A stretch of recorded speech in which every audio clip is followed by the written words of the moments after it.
النهاردة هنحكي عن مأساة ألمظ وعبده الحمولي.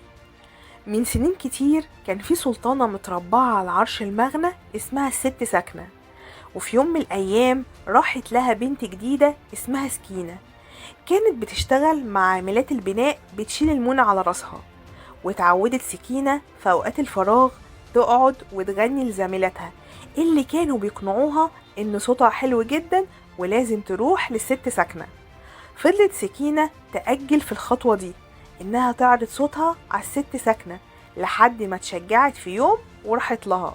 سمعت الست سكنة الصوت وأعجبت جدا بيه، ووصفته بإنه شبه الألماظ، وده الوصف اللي بدأ ينتشر عن سكينة لحد ما اتحرف من الألماظ لألمظ وبقى اسمها.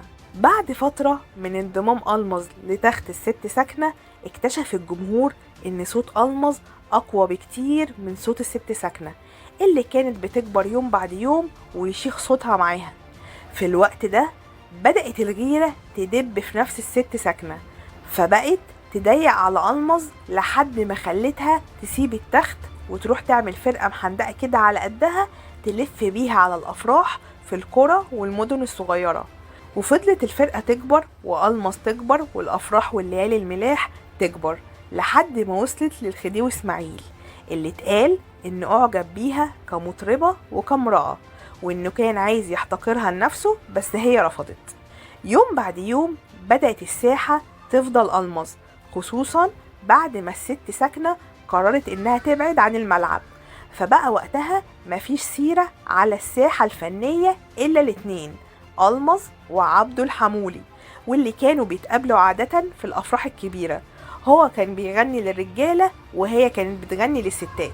فضل الوضع ده على هذا الحال، لقاءات في فرح ورا فرح من ورا الشبابيك والستاير، لحد ما جه في فرح واتقابلوا وش في وش.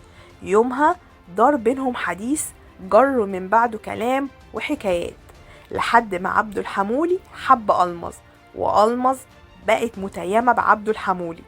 وعشان كده لما قال لها يلا نتجوز وافقت على طول من غير كلام ولا حتى اديني فرصة افكر. لكن بعد الجواز حصلت المفاجأة اللي ما كانتش ألمظ عاملة حسابها.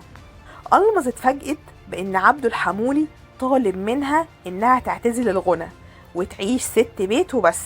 وقتها الاشاعات والاسئلة كترت، هل بيعمل كده غيرة منها ولا عشان العادات والتقاليد والناس اللي بيعتبروا المطربة عالمة؟ ولأنها كانت بتحبه قوي وافقت ألمظ ودفنت موهبتها وقالت أعيش زوجة وأم.